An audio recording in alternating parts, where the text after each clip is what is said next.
In this video, we're going to name ionic compounds that have multivalent elements in them. So let's go take a look at what multivalent elements are and how they change the way we name ionic compounds that we've already named before. And we're also going to write formulas for these ionic compounds.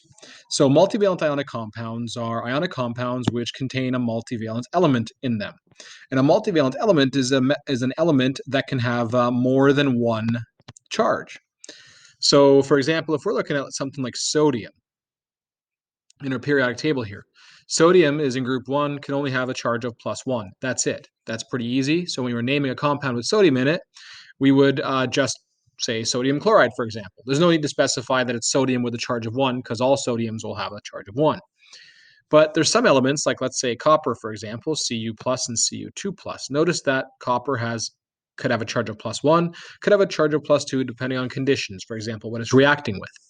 So when we have a compound, we need to make sure we indicate which copper we're dealing with. Is it copper 1 or copper 2?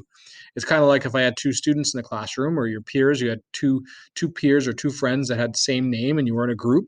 Let's say they're both named Alexander. You'd have to indicate which Alexander you're talking to, otherwise there's confusion. Are you talking to Alexander A or Alexander B? But if it was somebody whose name who had a unique name in the group, you wouldn't have to specify which one you're talking to. So, for example, Neil. Neil, I'm talking to you. I don't have to specify which Neil because there's only one of you right now.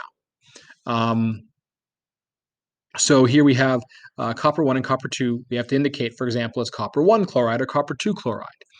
And so how do you know if you're dealing with an element that can have more than one charge? Well, for the most part, and not always, but many of them are found in the transition metal series, groups 3 to 12. Not all, but many are there.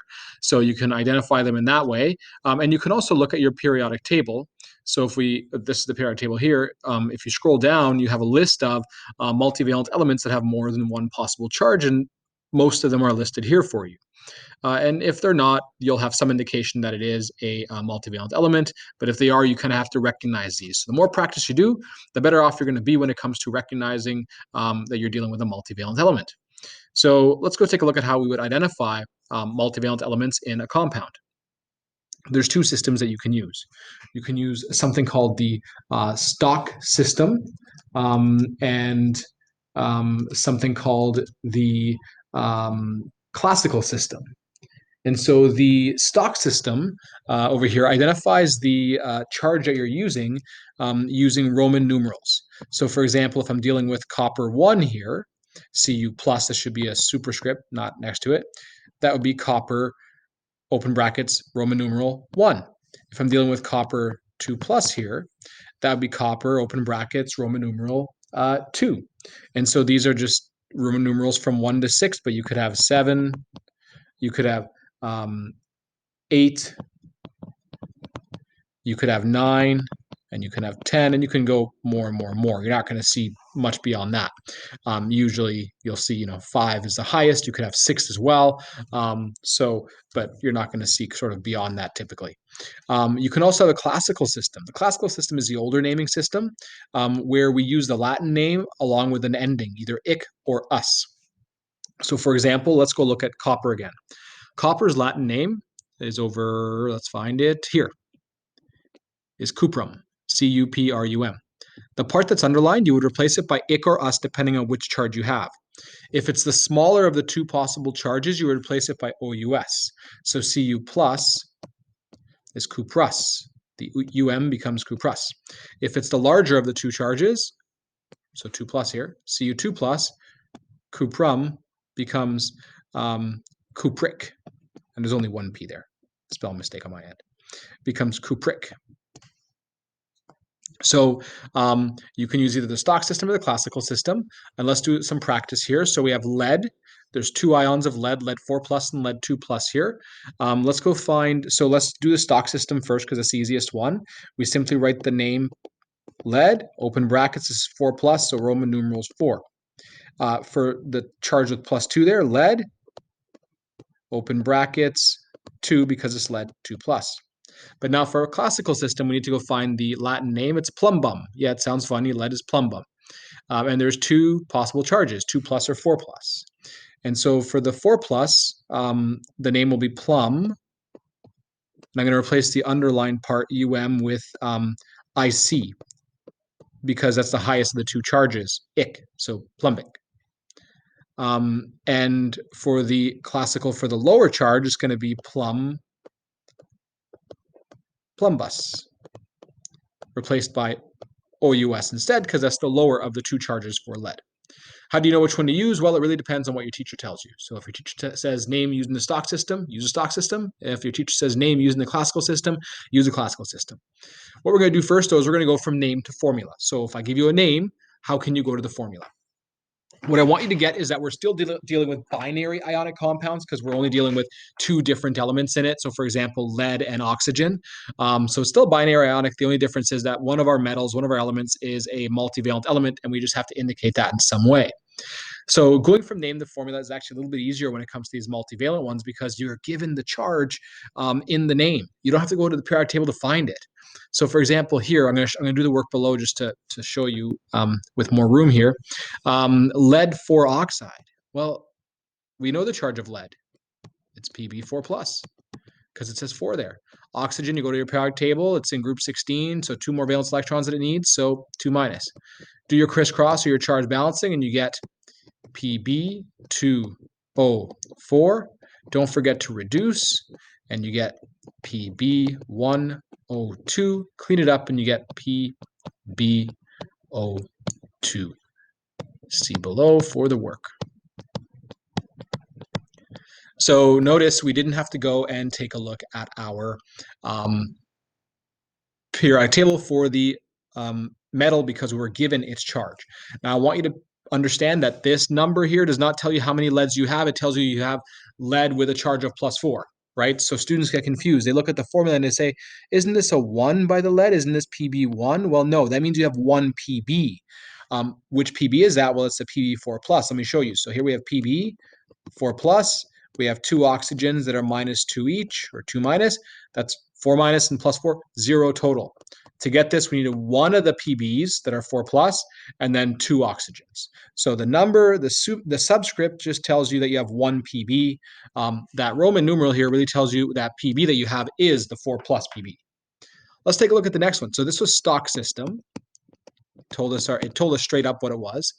Now we have a different name here. We have Couporis Chloride. So if I remember correctly, that was copper. We saw copper. And we have the OUS ending, which is the smallest ending. So that's the smallest charge of them is +1. So Couporis, we have +1. So copper +1 or 1 plus, Cl -1. If you do charge balancing, it's already balanced, so you're good. Cu1, Cl1, you get CuCl.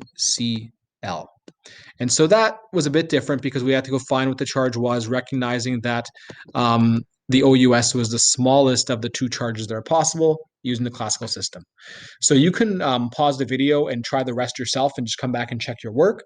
I'll finish these so that you can check your work as we do that. So here we have iron 3 phosphide, nice and easy. We're told it's iron 3, so iron 3 plus. And again, it's a metal, so it's positive there. And you'll see that all these ones here that do have the multiple charges do have a positive multiple charge. So Fe3 plus, P3 minus, because that's phosphide in group 15. Crisscross, we get P3, reduce, and you get FeP. If you charge balance, you would have seen you just need 1 and 1, done, FeP. Ferric Oxide, Fer, what is Fer? Let's go take a look at what Fer is. Iron is Fer, so ferrum, we replaced by ic. So ic's the highest of the two charges. So of the two charges, +3 is the highest. So we're dealing with a iron 3 again. We have O2 minus, and we get Fe2O3. Fe2O3. This is an uppercase F, by the way. Uppercase F, Fe2O3. Copper 2 chloride, nice and easy, because we're told it's copper 2. Copper 2 plus, Cl1 minus, crisscross, and you get Cu 1Cl2, clean it up to get CuCl2. Plumbic oxide. So plumbic we saw earlier. Plumbum is here. Plumbic 4 plus. So because it's the highest one, it is highest.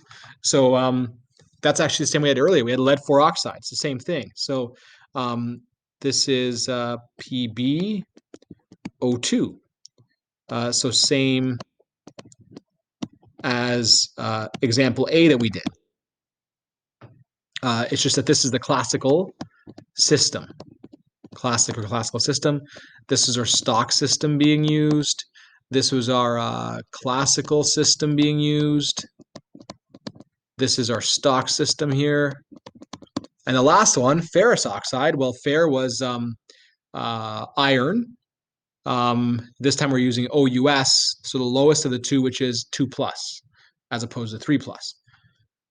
So we have Fe, 2 plus, O2 minus. You can crisscross it or charge balance. If you charge balance, you're done. It's already FeO. And so we get Fe2O2 reduced by dividing, and your final answer is FeNO, FeO, just like that. So that there is how you would go about going from the name to the formula of binary ionic compounds which contain a multivalent element using either the Roman numeral system, which is the stock system, or the classical name system. And again, you have access to these charges in your periodic table bundle, but make sure you become familiar with them. These were still binary ionics because they're made up of a metal and a non-metal, and that's it. There's only 2 elements. So we're going to finish up this video lesson by seeing how would you go from the formula to the name. So if I gave you the formula, how would you name it with the proper charge? So let's go ahead and the one I'm going to try first, I'm going to call this one A over here, Fe2O3. So it depends on what system you're being asked to do. You can do the stock system or the classical system.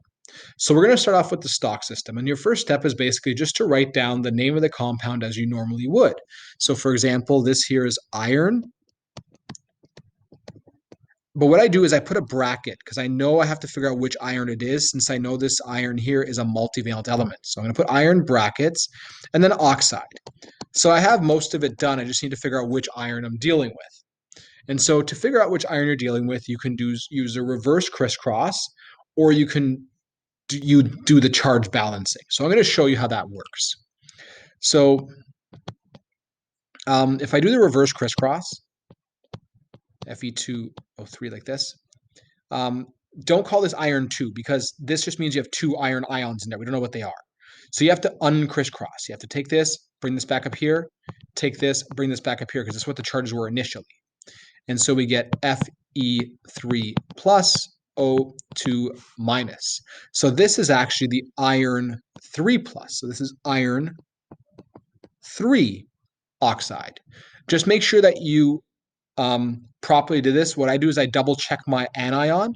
The anion is always going to be its correct, it should be its correct charge. The multivalent element might have a different charge, so +3, +2, so on and so forth, but oxygen should be 2 minus based on the periodic table. That's right. If it's not, let's say it's less, let's say it's -1. Well, how do you explain that? Well, it's probably because there was a reduction that happened. And so if there's a reduction, you have to take that into account. But I'll show you an example of that in a minute. So the point is we found iron 3 oxide. And so that's naming it using the classical system. We named the metal the same way. We just had to identify which one it was. And the non-metal, we had to change its ending to IDE. So if we want to the classical system, we have iron. We just have to find what the Latin name for iron is. It's ferrum. And we have +3. It's the highest one. So we have to get ferric. So we're going to, instead of writing iron 3, we're going to put ferric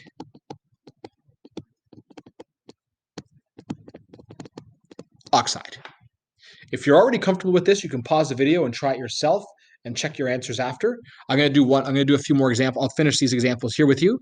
So let's do example B. I don't know why I went out of order there. FeO. So again, same idea. I'm going to start with the stock system. Just make sure you pay attention to what your teacher's asking. Iron brackets oxide. Okay. Name the metal, name the non-metal, change its ending, but you need to figure out which iron you're dealing with. So here, if we do this, Fe1O1, and I do the reverse crisscross, like this, and you get Fe1 plus O1 1 minus. You think, oh, that's iron 1, I'm done. But then if you go up and you take a look, iron over here doesn't have a 1 plus charge. And also, the other thing that kind of gives away that you're not really done yet is because if you look here, oxygen should be 2 minus, but it's 1 minus here. So that means that this was probably reduced. Remember when you crisscross, you also reduce at the end? So think about what it was reduced by, how you reduced it. It's 1 minus here. It should be 2 minus. So chances are you divided everything by 2. So let's unreduce by simply multiplying everything by 2. When we do that, this becomes 2 plus and this becomes 2 minus. So we have to really, we're kind of playing the crisscross and rewind here. And so we actually find that we have iron 2 oxide or ferrous oxide in the classical system.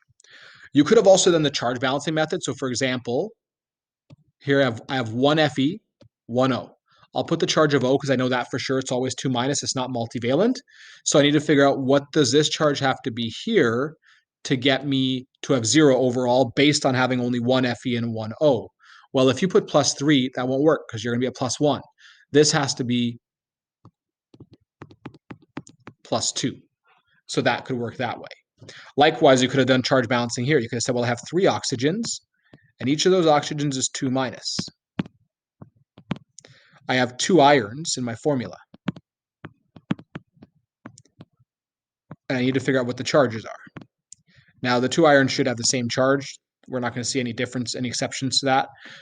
So if you say they're plus 2 and plus 2, well, that's plus 4, minus 6, that's negative 2. That's not 0. So it's probably plus 3 and plus 3, because then it's plus 6 and minus 6, that's 0. So you could have also done it that way to make sure that you don't forget to unreduce if needed. Let's continue and do some more examples. Here we have MnO, manganese, not magnesium, manganese, because Mg is magnesium, oxide. So which manganese are we dealing with? So let's go see manganese. Is it here? Manganese is over here. ESE, manganese. There's plus 2 or plus 4. So we can do a reverse crisscross or charge balancing. So I'm just going to show you that over here. So let's call this, so this is example B. This is example C here. I'm really going out of order, but that's okay. So we have Mn1O1, reverse crisscross, and we get Mn1 plus O1 minus.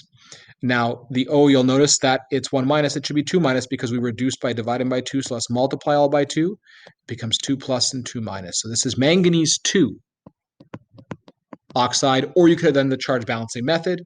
But let's go see what that means for us when it comes to the classical system. Manganous, because it's the small, no, yeah, manganous because it's the smaller one. So mangan, OUS oxide. Manganese oxide.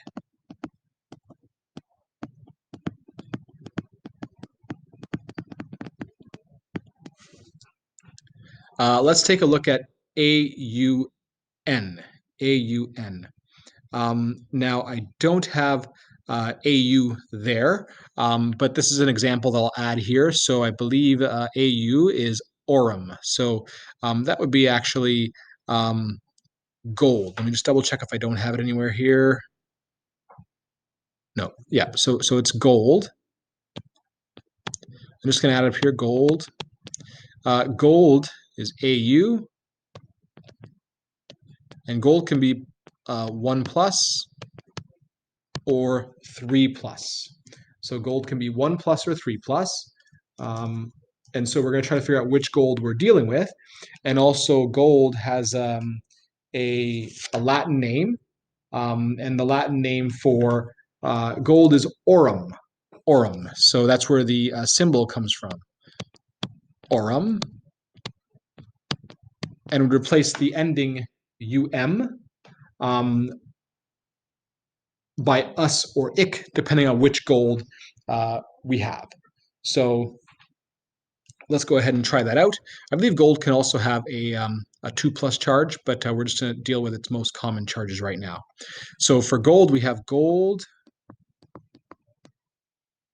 brackets nitride. And so let's call this example D here. Example D, we have AU1N1. Let's do a reverse crisscross, and we get AU, let's fix that.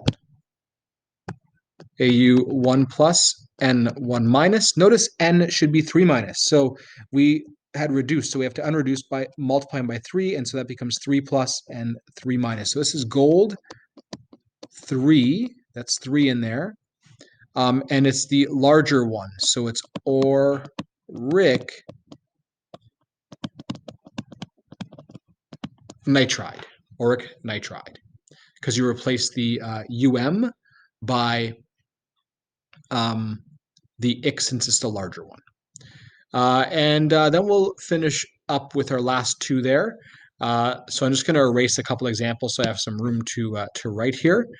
Let's do the SNO2 and the P2O5. So for SNO2, we're going to do the stock system and the classical system. Let's just go take a look at SN. SN is tin. And let's see if we have tin here. So there it is, tin. Stannum is the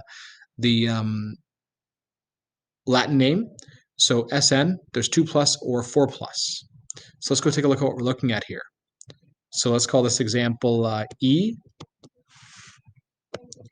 So we have SN, we only have one of them, and we have 2 O's. So I'm doing charge balancing here. Since there's 2 O's and only one tin, to make this 0, this has to be the 4 plus.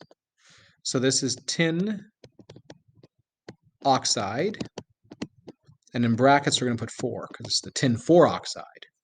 And I believe that was the largest charge of all the tin charges there. So it's stannic oxide. Stannic oxide. Last but not least, we're going to do an example where we have 2 nonmetals.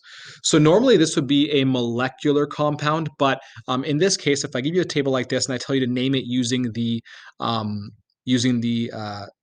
stock system and classical system, you can go ahead and do that. So we're going to really usually molecular compounds, we're using a Greek prefix system, but sometimes you'll see that there are some sources that will use the stock classical system.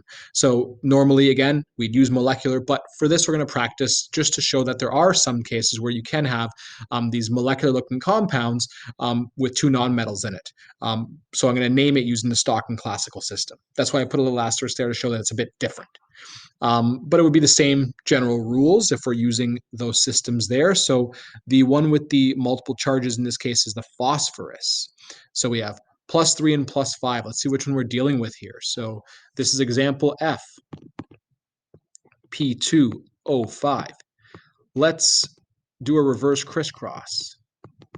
And we get P5 plus, O2 minus. Our O is really supposed to be 2 minus, so we're good. There was no reduction here. So we're definitely dealing with phosphorus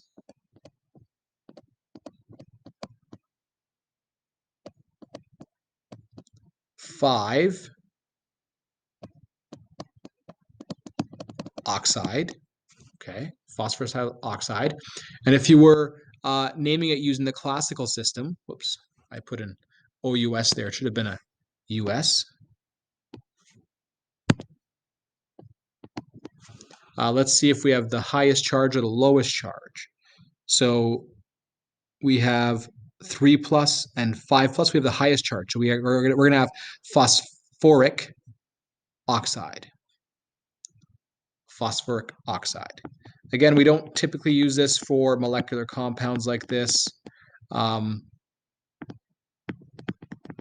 where you have 2 nonmetals. I mean, there are exceptions, but this was just to show you that you could potentially do that if you're asked to do that.